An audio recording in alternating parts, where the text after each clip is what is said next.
Olá, bom dia, boa tarde ou boa noite, consoante a hora ou momento a que me estejam a ver ou a assistir. Bem-vindos aqui àquilo que é o vosso programa ou, se vocês preferirem, o vosso método do político de topo, o MPT ou o PPT, como preferirem. Este método ou programa que eu estou aqui a trazer consiste em 29 aulas, corresponde aos dias de Capricórnio, tem a ver aqui com a oficina de Capricórnio, que é a oficina 10, e a oficina 10 tem essencialmente a ver com o Parlamento e com o Serviço Público, e essa é a razão de eu estar aqui a trazer estas aulas, digamos assim, para vocês aqui trabalharem um conjunto de aspectos que eu acho que serão importantes para desenvolver as vossas capacidades.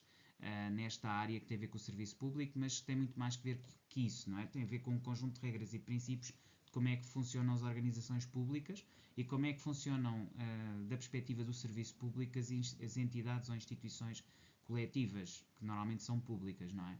E, portanto, tenho estado aqui a dar um conjunto de lições baseadas essencialmente no livro do século XV, aliás, século XIV, creio eu, de Maquiavel, Nicolau Maquiavel, o Príncipe, e esta obra medieval, vamos dizer assim, esta obra medieval, e que nos fala essencialmente dos príncipes na Idade Média, da forma como eles dominavam o poder, e é talvez a primeira obra que nos fala disso mesmo, das regras não escritas do funcionamento do poder público, não é? Como é que o poder público funciona. Foi talvez a primeira obra que veio focar e que veio trabalhar sobre isto.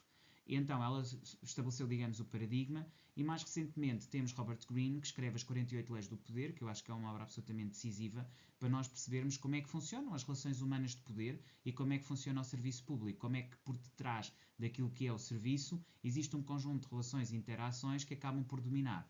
Portanto, esta ideia de que ao pedir ajuda apelo para o egoísmo e jamais à gratidão é outra regra base quando estamos no serviço público ou quando estamos em relações públicas.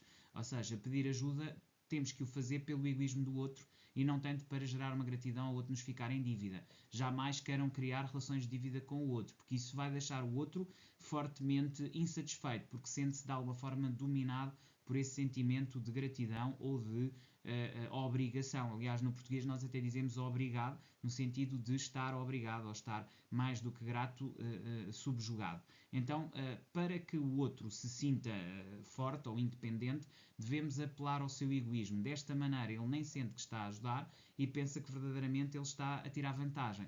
Eu sei que isto é um pensamento um bocado burlão, mas é exatamente assim que funciona na prática. Ou seja, ao solicitar ajuda, não recorde favores passados, cá está, mostra ao aliado com ele pode beneficiar-se mais da situação do que perder, e isso gera uma muito maior adesão e entusiasmo àquilo que é a situação, mesmo que na prática e na verdade seja você que está a tirar verdadeiramente a vantagem. Então, a relação da ciência política e do poder, ou seja, perceber aqui um bocadinho que tudo isto é estratégia, tudo isto é um jogo, não é? Traga aqui os berlindes, não é? O jogo do berlinde, mas de alguma forma é verdade, quer dizer, a estratégia de focar nos interesses próprios do aliado e ao parecer oferecermos a face ou deixar perder a face em relação ao outro, parecer que estamos a dar, digamos assim, vantagem, a oferecer vantagem, acaba por ser o engodo ou a armadilha que nos vai permitir depois dominar aquilo que é o nosso próprio interesse e chegar aos nossos objetivos, ou seja, ter aqui no fundo uma espécie de agenda secreta que nos permite, no entanto, determinar e moldar aquilo que são os nossos interesses ao interesse do outro e o interesse do outro ao nosso. Portanto, a estratégia de focar nos interesses próprios do aliado reflete o tal pragmatismo presente nas teorias do poder, ou seja, como o realismo e as ideias de Maquiavel. Ou seja, quando nós fazemos isto de aparentar que estamos a deixar-nos dominar e a deixar-nos levar pelo outro, quando na verdade nós estamos a defender o nosso próprio interesse e estamos verdadeiramente fiéis àquilo que é o nosso objetivo, mas sem o revelar, nós acabamos por envolver o outro e levar o outro àquilo que nós queremos.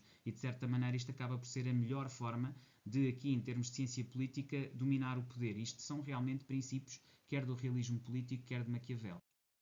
O realismo nas relações internacionais é um aspecto absolutamente determinante, ou seja, eu aqui falo muito de ciência política e relações internacionais porque me parece que esta oficina do espaço público ou do poder público e das práticas públicas e no fundo até inclusivamente das políticas públicas tem muito que ver com precisamente as questões da relação de poder, porque muitas vezes aquilo que desbloqueia determinado tipo de serviço público e de políticas públicas está muito mais relacionado com quem tem poder e quem está disposto a ceder o poder do que propriamente boa vontade verdadeiramente satisfazer as situações. Daí não se apelar muito à generosidade, mas regra geral ao tal egoísmo e à tal vontade, digamos, de poder que todos têm. Porque na verdade aquilo que tem que se usar é precisamente vontade de dominar para submeter, porque quem tem muita vontade de dominar, em regra, é dominado.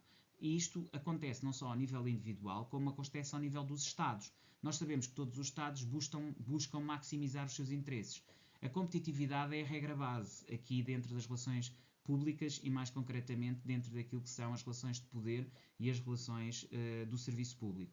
Portanto, dentro deste contexto, que acontece quer a nível pessoal, quer a nível organizacional, sabemos que os Estados buscam sempre maximizar os seus interesses. Então, os pedidos de ajuda devem sempre ressaltar os ganhos potenciais e não as dívidas passadas. É muito mais importante fazer ressaltar ganhos odiernos e futuros do que estar a focarmos em dívidas do passado e em julgamentos mais do que em soluções. E aqui temos efetivamente a ideia fundamental do livro de Maquiavel, ou Maquiavel, e o Príncipe, não é? Que é a sua grande obra, não é? Então Maquiavel trouxe então aqui o Príncipe, e o Príncipe era sem dúvida alguma um líder sábio que se focava no ganho do aliado. Ou seja, ele era sedutor ao ir à procura daquilo que é não o seu interesse, mas o interesse do outro. E aparentemente está a defender o ganho do aliado, quando na verdade está a tratar do seu ganho próprio. Assim, os favores do passado geram resistência e sempre que vamos buscar a referência a que alguém nos ficou em dívida e que de certa forma é nosso devedor, isso torna as relações pesadas. É muito preferível que o outro não tenha essa noção sequer ou que não sinta isso do que estar-lhe a gerar esta resistência constante. Quando nós estamos permanentemente a falar dos favores passados, nós estamos a gerar resistências e estamos a criar conflito. E mais tarde ou mais cedo, essa pessoa tentará livrar-se daquilo que é o grilhão, que é o vício ou dependência, que é no fundo aquilo que é a dívida que tem para com o outro. Então é muito mais importante do que estar a focar em favores passados que geram resistência, focar-se em interesses futuros que criam lealdade estratégica. Mas para isto tem que haver uma mesma visão de vida e de mundo, um mesmo objetivo em comum e um querer caminhar em comum para esse mesmo objetivo. Porque se não existe essa meta comum, se não existe esse objetivo partilhado, nem sequer vale a pena estar a querer ver naquele um amigo ou um aliado. Já sabemos que é um verdadeiro adversário. Porquê? Porque o interesse dele vem contra o nosso. Portanto, ou os interesses estão em conjugação e caminham lado a lado, mas para isso então tem que haver interesses futuros que criam lealdade estratégica, ou então temos os favores do passado que vão criar mais tarde ou mais cedo resistência e que acabarão em guerra. Portanto, o líder sábio foca no ganho do aliado e despreza a sua própria vantagem. Então, relativamente aqui a estas leis do poder de Robert Greene, que estão aqui ligadas a este princípio fundamental de gerar, digamos assim, a dependência, não é? E de alguma forma também criar, digamos, o foco no ganho do aliado, não é? No fundo aqui a temática de hoje é ser capaz de criar, digamos assim, tração ou proximidade àquilo que é o ganho do aliado.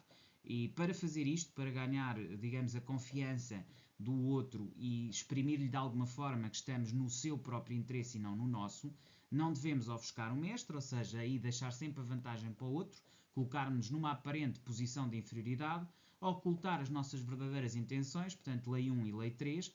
Lei 6 quer chamar a atenção para o benefício, que é sempre um aspecto absolutamente fundamental, ou seja, quando estamos com o outro, falar do benefício que isto lhe traz a ele, que não é o nosso benefício, é o benefício dele, cá está a apelar para aquilo que é o egoísmo e não para, digamos, a gratidão relativamente àquilo que fizemos por ele, entenda-se, e finalmente a lei 8, que é faça aos outros virem até você com esta perspectiva de que eles têm mais a ganhar em estar consigo do que você tem alguma coisa a ganhar, digamos, em estar em relação com eles.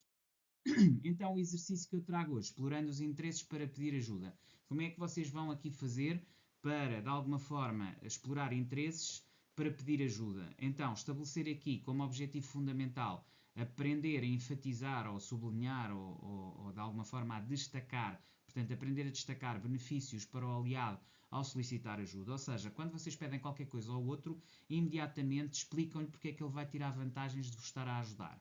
Portanto, criam um vínculo pragmático e estratégico e envolvem o outro na vossa própria estratégia, quase criando para o outro a vantagem que na verdade é só vossa, vocês é que precisam daquilo, não é o outro. Mas têm que lhe criar a aparência de que ele também precisa daquilo, ou ainda melhor do que isto, que aquilo verdadeiramente é só no interesse dele e não no vosso interesse, que vocês não têm até qualquer interesse, digamos, ir por aquele caminho.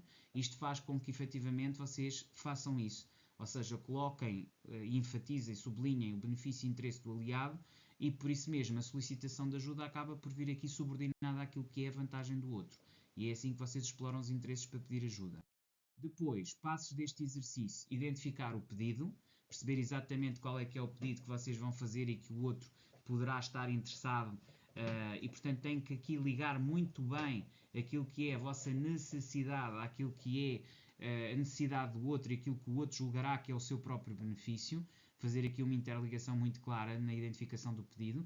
Depois, analisar quais são os interesses do aliado, perceber também como é que vocês podem colar os interesses dele com o vosso, percebendo exatamente quais são os interesses do aliado e quais são os vossos próprios interesses para os conseguir mesclar, isto é, esconder a tal ajuda que vocês verdadeiramente precisam debaixo daquilo que é a satisfação total dos interesses dele, e isto fará com que a ajuda que ele vos vai dar praticamente pareça que não tem interesse e passe totalmente despercebida. Depois, preparar a solicitação com foco no ganho dele, sempre o ganho dele, sempre o que é que ele vai tirar a maior vantagem em criar aquela situação, e apresentar isto com entusiasmo, envolvendo o outro e criando aqui uma sinergia, que vão buscar muitas vezes os elementos que já têm de grande empatia e proximidade. Depois, observem e reflitam como é que o outro age e como vocês conseguem, estendendo esta armadilha, levar o outro a fazer aquilo que vocês querem exatamente. Vamos então agora aqui para a rotina, não é? De prática, e no fundo aquilo que vos trago aqui com este exercício de criar no outro ou gerar no outro, digamos que a sua própria satisfação de interesses e usar os seus vícios e dependências e a sua convicção de que está a ter mais ganho do que propriamente ficar-vos grato por alguma coisa, registar por escrito tudo isso, incorporar as vibrações e depois fazer aquela prática de 15 dias, intervalada de 15, novos 15, intervalo de 15, 15 e depois novo intervalo, durante 90 dias, ou seja, estes 45 dias vezes 2, para consolidar uma estratégia de hábito precisamente que tenha que ver aqui com esta estratégia de dar a entender ao outro que ele tem vantagem em algo que verdadeiramente é pedir ajuda para vocês, ok? Equilibrando aqui as coisas. Era isto que eu tinha para vocês na aula de hoje, voltamos a ver amanhã, até lá despeço-me com cordialidade.